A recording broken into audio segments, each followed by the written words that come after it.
Hello friends, இன்றைக்கி நம்ம பார்க்க போகிறது டர்க்கிஷ் சிக்கன். ஜப்பான் சிக்கன் ஏற்கனவே பார்த்துட்டோம். இது டர்க்கிஷ் சிக்கன் அதே மாதிரி டேஸ்ட்டில் அட்டகாசமாக இருக்கும். வாங்க எப்படி செய்கிறதுன்றத வீடியோக்குள்ளே போய் பார்க்கலாம். இன்றைக்கி நான் சிக்கன் போனோட தான் எடுத்திருக்கேன். நீங்கள் போன்லெஸ் சிக்கன் எடுத்திங்கன்னா இன்னும் டேஸ்ட் நல்லாயிருக்கும். 1/2 கிலோ அளவுக்கு எடுத்திருக்கேன். இதில் என்னென்ன சேர்க்குறதுன்றதை இப்போ நம்ம பொறுமையாக பார்த்துடலாம். 1 டீஸ்பூன் உப்பு சேர்த்துக்கோங்க, 1/4 டீஸ்பூன் கரம் மசாலா, 1 டீஸ்பூன் மிளகுத்தூள், 2 டீஸ்பூன் தனி மிளகாய் தூள், 1 டேபிள் ஸ்பூன் டொமேட்டோ கெச்சப் சேர்த்துருக்கேன். நீங்கள் கெச்சப் வேண்டாம், தக்காளி விழுது சேர்க்கணுன்னா ஒரே ஒரு தக்காளியை நல்லா அரைச்சிட்டு விழுதாக சேர்த்துக்கோங்க. 1 டேபிள் ஸ்பூன் இஞ்சி பூண்டு விழுது, ஒரு ஃபுல் லெமனை பிழிஞ்சு ஜூஸாக எடுத்திருக்கேன், அதையும் சேர்த்துக்கிறேன். இது கூடவே ஒரு 1/4 கப் அளவுக்கு தயிர் சேர்த்துக்கோங்க. புளிப்பு இல்லாமல் தயிர் பார்த்துக்கோங்க. சேர்த்துட்டு இப்போ இது எல்லாத்தையும் நல்லா கலந்து விட்டு இந்த சிக்கனை 1/2 மணி நேரம் போல் மேரினேட் பண்ணி நம்ம ஊற வச்சிடணும்.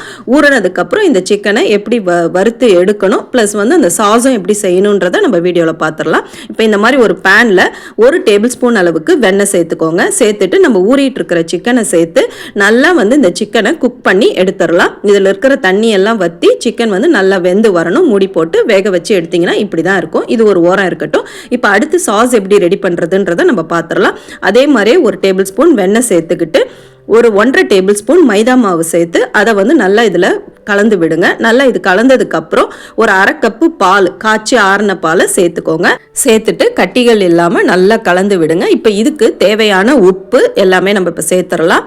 கொஞ்சம் நல்லா கொதிச்சதுக்கு அப்புறம் 1/2 டீஸ்பூன் உப்பு, 1 teaspoon chilli flakes, 1 teaspoon oregano சேர்த்துட்டு நல்லா இந்த மாதிரி கலந்து விட்டிங்கன்னா 2 நிமிஷத்தில் கெட்டியாக ஆகிடும். ரொம்ப கெட்டியாக ஆகிற அளவுக்கு பண்ணாதீங்க, ஏன்னா சாஸாக இருந்தால் தான் நம்ம அந்த சிக்கனில் ஊற்றும் பொழுது நல்லாயிருக்கும்.